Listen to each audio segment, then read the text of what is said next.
Vamos lá então, pessoal, mais uma questão aqui da banca HC Assessoria, agora uma questão sobre a LDB. Então vamos lá, de acordo com a Lei de Diretrizes Básicas da Educação, né, a nossa LDB de 96, no seu artigo 24, são critérios para verificação do rendimento escolar na educação básica, assinale a alternativa incorreta. Então vamos lá, gente. Eu vou fazer então a leitura ali das questões que estão incorretas, que estão corretas nesse caso, ó. Atenção, tá pedindo incorreta. Então, eu vou fazer a leitura das questões que estão corretas e depois eu faço a questão incorreta, que é a alternativa que deve ser assinalada nessa questão e a explicação dela por quê. Então, vamos lá, gente. Agora aqui, ó. A letra A avaliação, vou colocar a questão aqui do lado, tá? Então, vocês vão fazer aqui a leitura dela. Verifica se você consegue achar a resposta enquanto ela tá aqui. E aí eu vou explicando para vocês por que não são as alternativas que a gente quer, por que elas são corretas, e a alternativa incorreta, que é que a gente está buscando, eu explico também por quê. Então, a letra A diz o seguinte, ó, avaliação contínua cumulativa do desempenho do aluno, com prevalência de aspectos qualitativos sobre quantitativos, ou seja, o aspecto, né, da qualidade daquilo que o aluno está aprendendo e não a quantidade do que ele está aprendendo ao longo, né, do período de provas finais. Então, ela está correta, o aspecto qualitativo ele está acima do quantitativo, então ela é a alternativa correta. Letra B, a obrigatoriedade de estudos de recuperação, preferencialmente paralelos ao período letivo para os casos de baixo rendimento escolar. Realmente a LDB nos traz isso, né? Que para aqueles estudantes que estão com baixo rendimento, né, a escola deveria, pelo menos, oferecer uma aula de reforço no contraturno ali para esses estudantes de baixo rendimento, né? Ocorrendo ali paralelo às aulas do período regular. Então, é uma alternativa correta, não é o que eu estou buscando aqui, que é a alternativa incorreta. Letra C. O controle de frequência fica a cargo da escola, exigida a frequência mínima de 75% total de horas letivas para aprovação. Isso está correto, né? No ensino fundamental, a gente pede 75% de frequência para os estudantes, né? Então, como a gente está falando aqui, eu preciso, né, de educação básica, de educação fundamental, eu preciso me atentar a isso. 75% de frequência é o que está na LDB obrigatório para aprovação. Letra D. Possibilidade de avanço nos cursos e séries mediante verificação de aprendizado. E ela está correta, existe sim, isso está previsto na lei ali, essa possibilidade de acordo ali com a verificação de aprendizagem dos alunos para a gente estar fazendo aí um processo de estar avançando o estudante, se ele demonstrar que tem conhecimento para acompanhar outros níveis ali, né? Claro, verificando sempre uma questão da idade. E a letra E, que é a alternativa que a gente está buscando, ela é incorreta. Por quê? Ela diz o seguinte, ó. Possibilidade de aceleração de estudos para alunos com defasagem de idade série? Ok. Porém, ó, inclusive mediante testes supletivos aplicados pela escola. Então, vamos lá. Conforme o artigo 24, então, né, o inciso 5 da LDB, o critério aproveitamento de estudos e conhecimentos adquiridos por meio informais ou experiência profissional, inclusive mediante o reconhecimento formal pela escola. A aceleração de estudos para defasagem idade série é um critério de avaliação. Então, voltando aqui na alternativa D, né, existe ali a aceleração de estudo para essa defasagem. É um critério válido, como eu falei na letra D.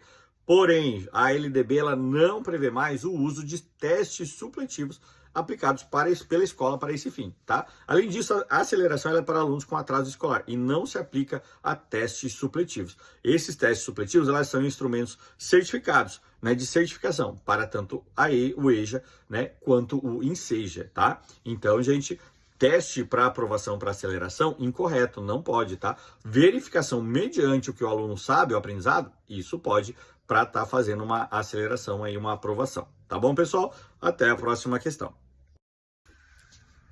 Vamos lá então, pessoal, mais uma questão aqui da banca HC Assessoria, agora sobre a BNCC, né, nossa Base Nacional Comum Curricular. Então vamos para a pergunta, eu vou colocar ela aqui do lado, vou fazer a leitura dela, depois eu faço a eliminação das questões que estão incorretas, né, e justificando elas até a gente chegar na correta.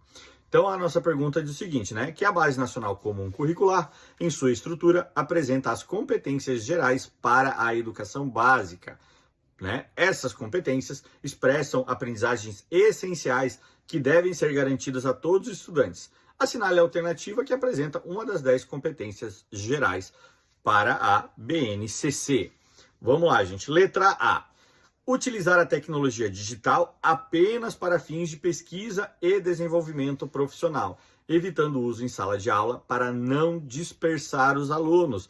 Então aqui já está incorreto, né? A gente já consegue ver no começo.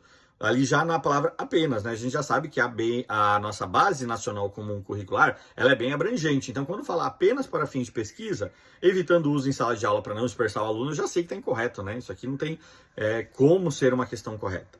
Letra C. Promover a autonomia do aluno, desconsiderando as questões socioemocionais, pois estas devem ser tratadas exclusivamente, então exclusivamente pela família. Veja que o exclusivamente aqui já acaba tornando a questão errada. Então, essa aqui é uma questão incorreta. Letra D. Priorizar o desenvolvimento do raciocínio lógico-matemático em detrimento de habilidades comunicativas e socioemocionais. A gente sabe que a nossa base nacional comum curricular, ela está muito voltada a questões socioemocionais, né? Ela valoriza a diversidade. Então, quando você diz que eu estou privilegiando um em detrimento de outro, vai totalmente contra aquilo que ela defende, né? E letra E, estabelecer o domínio da norma culta como única forma válida de conhecimento em todos os contextos da vida escolar e social. Então, como eu falei para vocês, né, a Base Nacional Comum Curricular, ela prioriza muito essa questão das habilidades socioemocionais e valoriza a diversidade linguística. Então, jamais ela também colocaria como uma única forma válida ali de comunicação. Então, a nossa única resposta correta aqui vai ser a letra B. Ó, eu vou ler com vocês. Valorizar e utilizar os conhecimentos historicamente construídos pelo mundo físico, social, cultural e digital para explicar a realidade. Como eu falei para vocês, a BNCC é aquela questão de amplitude, né? Então, ela avalia várias questões ali, como eu falei, socioemocionais, diversidade linguística. Então, aqui, ó, valorizar e utilizar conhecimentos históricos, isso está dentro da BNCC, que é justamente uma questão inclusiva, né? De a gente incluir vários tipos de conhecimento e ela avaliar esses tipos de conhecimento ali. Então, é o espírito, né, da BNCC, essa questão de inclusão e essa questão de valorização dos vários saberes, tá bom, pessoal? Então, resposta correta, letra B. Espero que vocês acertem se cair uma questão falando disso na BNCC, lembrando, então, de priorizar, tá bom, pessoal? Até a próxima questão. Vamos lá, então, pessoal, para mais uma questão aqui da banca HC Assessoria. E agora a gente vai falar sobre teorias do conhecimento. Então, vou colocar a questão aqui do lado e a gente vai fazer a leitura dela junto, tá? Então, ali, ó, na perspectiva da psicologia histórico-cultural fundamentada por Levi-Vygotsky, o papel do professor é crucial para o processo de desenvolvimento e aprendizagem. Nesse sentido, o professor atua primordialmente como um mediador. A mediação pedagógica nessa teoria tem como principal objetivo. Então vamos lá, gente. Vamos lembrar aqui que a nossa questão, já aqui, ó, olha a palavra grifada aqui, mediador. Então ele já está falando sobre essa teoria, então, histórico-cultural, que é do Vygotsky, e ele está falando sobre essa questão de mediador. Então agora aqui, letra A, ó, garantir que o aluno atinja o nível de desenvolvimento real, eliminando a dependência de auxílio de terceiros o mais rápido possível. Então não, né? A gente lembra que o Vygotsky tem lá a questão da ZPD, que é justamente o quê? Uma questão que o aluno já sabe aquilo que ele já aprendeu sozinho, com aquilo que ele consegue alcançar com a mediação, né, de um adulto ou de uma pessoa mais inteligente, como, né, popularmente conhecido. Então, a gente vai fazer o que já sabe que essa aqui ela está incorreta, né, porque ela elimina o mediador. E lembra, a questão está pedindo, o mediador está ali, né. Vamos lá para a letra B, ó. Fazer com que o aluno internalize a cultura e conhecimento de forma passiva, priorizando memorização e repetição de modelos. A gente sabe que tendências progressistas, elas justamente trabalham contra a questão da memorização, essa questão da automação, né? E essa questão do aluno como um ser passivo ali que só recebe o conhecimento. Então, alternativa incorreta também. Letra D. Transferir o conhecimento científico do professor para o aluno de forma inquestionável, pois o conhecimento do docente é sempre superior ao do discente. Então aqui, o que eu posso dizer para vocês? Incorreta, por quê? Porque a gente já faz tempo que a gente trabalha com essas teorias em que simplesmente a transferência do conhecimento do professor para o aluno, ela já não é incorreta. E a nossa questão fala, ó, veja lá em cima, mediador. Como eu falei para vocês, essa questão da mediação é muito importante, então a gente precisa ficar alerta a isso, tá bom? E a letra E, vamos lá, ela diz o seguinte, ó, proporcionar um ambiente de aprendizado livre e espontâneo, no qual o professor se abstém de intervenções diretas para não interferir na maturação biológica da criança. E aí o que acontece? Se o professor está se abstendo então do processo, ele não é mais um mediador. Então, alternativa incorreta, de acordo com a questão. Então, a única correta aqui que se encaixa é a letra C, ó. Atuar na zona de desenvolvimento proximal, ZPD, do aluno, oferecendo suporte, né? e instrumentos simbólicos que permitam ao estudante avançar do nível de desenvolvimento real potencial. Então, o professor é mediador principal que atua na ZPD. O espaço entre o aluno, aquilo que ele sabe fazer sozinho, e o que ele pode chegar ao seu potencial, aquilo que ele pode aprender, é o professor. O professor ocupa esse espaço, ele é o mediador. A mediação é o suporte ativo, né? Ele é temporário, que impulsiona esse desenvolvimento cognitivo dos estudantes, né? Tanto da parte cultural quanto da parte científica. Então, a resposta correta só podia ser a letra C, né? Que aí abarca essa ideia do mediador. Tá bom, pessoal? Até a próxima questão.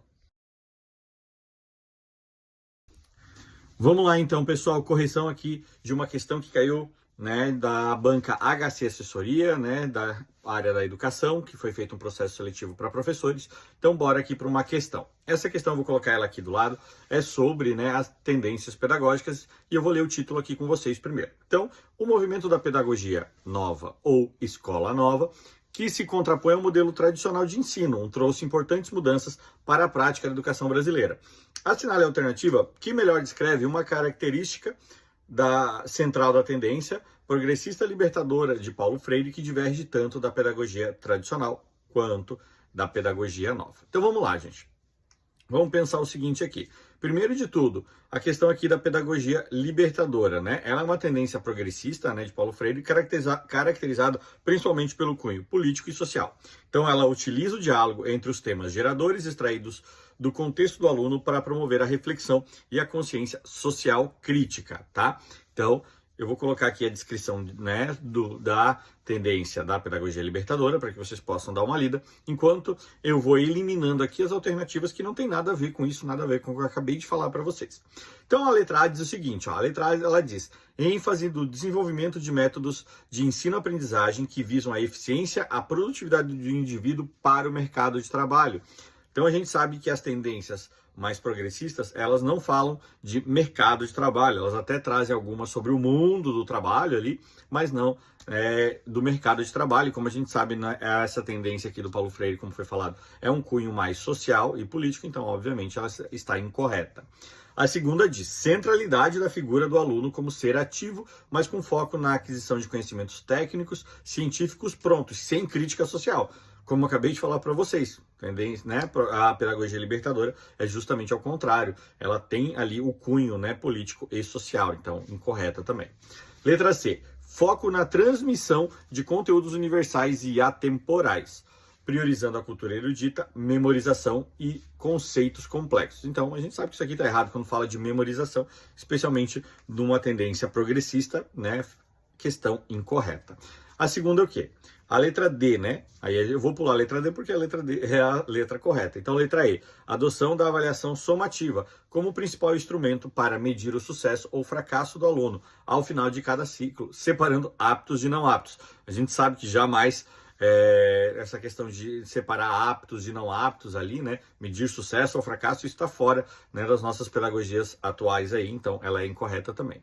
A letra dela é correta porque, ó, vamos ler junto aqui, ó. Utilização de temas geradores, olha a descrição que eu coloquei para vocês antes ali, cujo objetivo é despertar consciência crítica sobre a realidade social e política. Acabei de falar ali, lembra? Cunho social e político.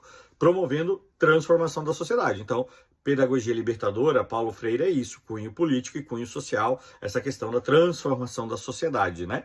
Então, espero que vocês tenham entendido, espero que tenha ficado claro essa questão para vocês aqui, né? E vamos até a próxima questão. Valeu, pessoal!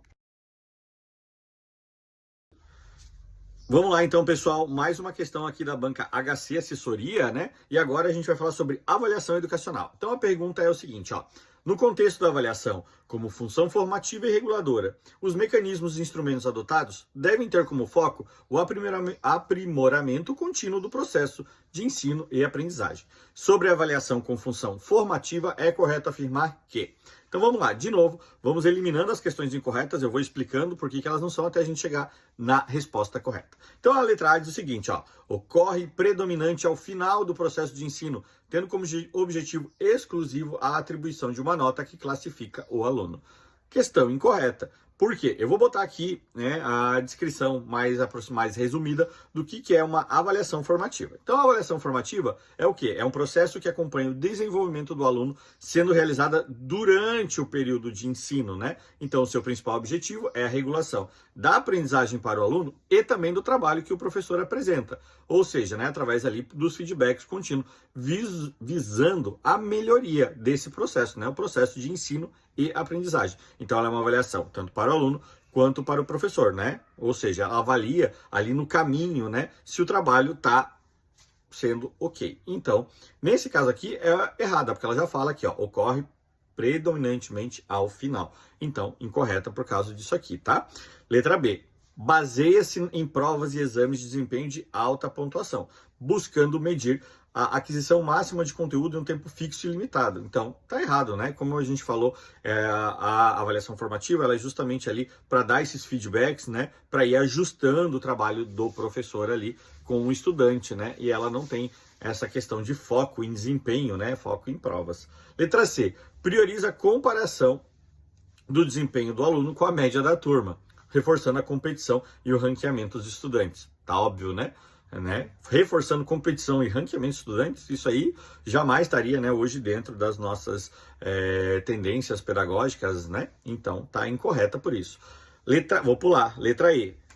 Tem como principal objetivo a exclusão dos alunos que demonstrem baixo rendimento, visando garantir a qualidade de ensino apenas para os mais aptos. Isso é incorreto, a gente não vai excluir ninguém, né? A gente não tem como, a escola ela não faz isso, né, de exclusão. A gente é justamente ao contrário, as nossas tendências pedagógicas são o quê? De inclusão. Então, resposta incorreta. A D, letra D é correta porque, ó, é realizada durante todo o processo de ensino-aprendizagem, fornecendo feedbacks ao aluno e ao professor, para que possa identificar os ajustes em métodos e estratégias de estudo e intervenção, respectivamente. Basicamente aquilo que eu botei antes aqui como descrição, né? É realizada durante o processo de ensino-aprendizagem, ok. Fornecendo feedback ao aluno e para o professor, ok. E possam, né, fazer os ajustes ali ao método, ao trabalho do professor com esses estudantes. Então, resposta correta é a letra D. Espero ter ajudado na explicação de vocês. Boa sorte na prova aí, pessoal, e até a próxima questão.